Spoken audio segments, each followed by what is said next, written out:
Hello, everyone, and welcome to part 2 of this episode of Late Night Football. After doing last night's episode, I want to add a little more context to the issues that we discussed, particularly around unconscious stereotypes and systemic discrimination within the game, specifically around black players, which we didn't get to discuss yesterday. So, this is a follow up to yesterday's episode. I would like to hear your thoughts on this, so send in your comments as well. The first thing that I would like to address today are issues around unconscious stereotypes. Now, football is no stranger to cliche statements. We've all heard them. Some in particular don't make any sense, like beaten for pace or half a yard of pace, because yard is not a measurement of pace but distance, game of two halves, and so on. You might have also heard this one showed real pace and power. This is how one TV pundit described a play from Paul Pogba. Now, there's nothing wrong with that statement, and the pundit is actually paying a compliment to the player. That being said, in that particular phase of play, Pogba actually showed some very good technical work as well, which for some reason got overlooked. Now, I'll be honest and say that Pogba, for me, despite all of his off field antics, and there are many of those, is one of the most technically gifted players of his generation. Yet, how many times do you hear that mentioned or read about it? John Obi Mikel was always seen as a ball winner, a combative midfielder in England, and reporters would often write bemusingly how he played as a number 10 for Nigeria. Like it was surprising that Nigerian managers saw something in him that Premier League managers didn't or couldn't.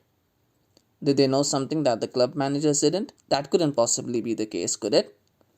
In all fairness, Mikel was a very good all round player who could play anywhere in midfield, who had the physical and technical attributes to excel in offense and defense, and there are lots of players who could do that. It's also true that Mikel curbed his attacking instincts at Chelsea to play the defensive role that the team needed from him. Again, something many players have done in the past and will continue to do for as long as football is around. Yet, for many other players, it was said that that player was doing a job for the team. With Mikel, it was almost assumed that he couldn't be a number 10 for whatever reason, and so him playing there for Nigeria was somehow incredible. Now, there is a larger narrative around this, of course. Black players often have their physical attributes emphasized, while their technical attributes are often glossed over or overlooked. You'll hear a lot about how black players are fast, strong, have great energy, very aggressive, very combative, but very rarely do they use the words skillful or technical or intelligent. Now, many black footballers do have immense physical attributes and have used that to great success. Players like Kante or Lukaku, for example. And again, many black players, like many football players in general, don't have the technical attributes to succeed at the top level. But many black players do, and yet don't get that recognition. When you think about Fernandinho or Makelele, think about what first jumps to your mind. Combative midfielders, tactical foul masters. Do you remember them being described as intelligent because of their brilliant positional awareness? In Fernandinho's case, he's also a pretty good passer of the ball actually. But that's very rarely mentioned.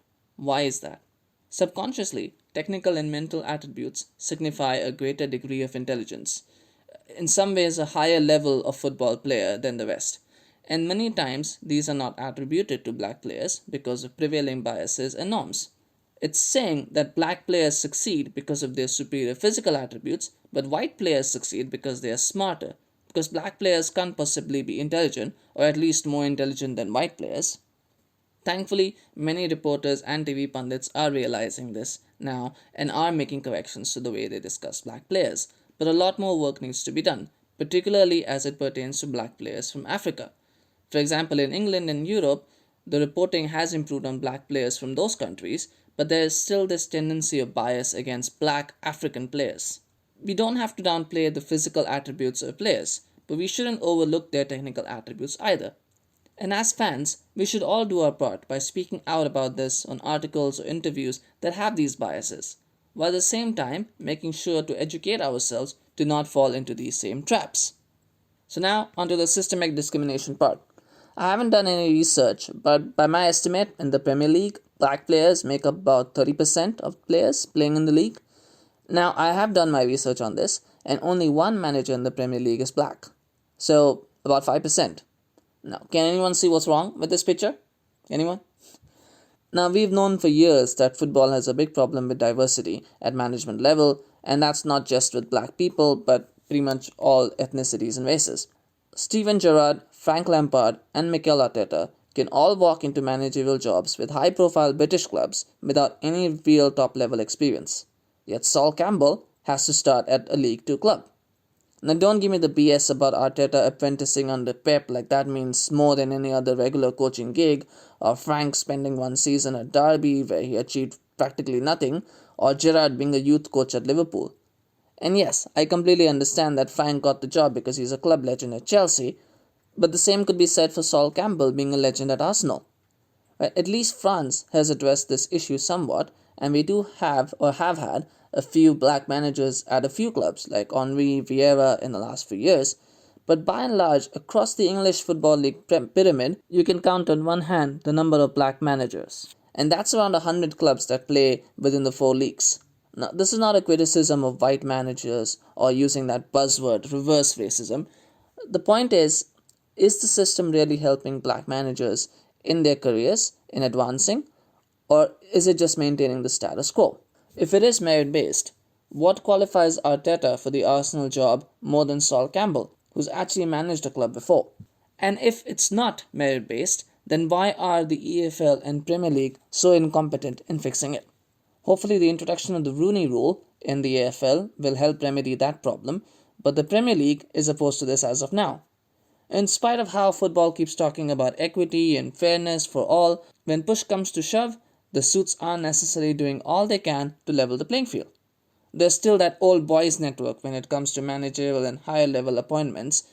We always hear another cliche, if you're good enough, you'll make it. Yet we have evidence of people not showing that they're good enough and making it, while others aren't getting in. As fans of the game, we can advocate for more diversity within our club's management structures. We need more influential voices at the top that favor diversity and are willing to give equal opportunities. We need domestic leagues, UEFA, and FIFA to also push for more diversity, or at least give diverse candidates a chance to present their credentials to bring about change. Now, two things to point out here. I've picked England and France because I believe that there is a lot more ethnic representation and at least a willingness from some parties for change, whereas a lot more work needs to be done in countries like Spain and Italy and maybe even Germany, where those conversations haven't even begun around players, let alone managers. And also keep in mind here that I haven't even gotten into the women's game or female representation in football, which is a whole different conversation and is even worse. So I'll save that one for another time. But anyway, I hope this episode was again at least somewhat knowledgeable to you. Like the previous one, please do share it with everyone you know if you found it interesting, and add in your suggestions or observations via the comments section. Let's be drivers of change in our own communities, wherever we may be. Have a good week, guys.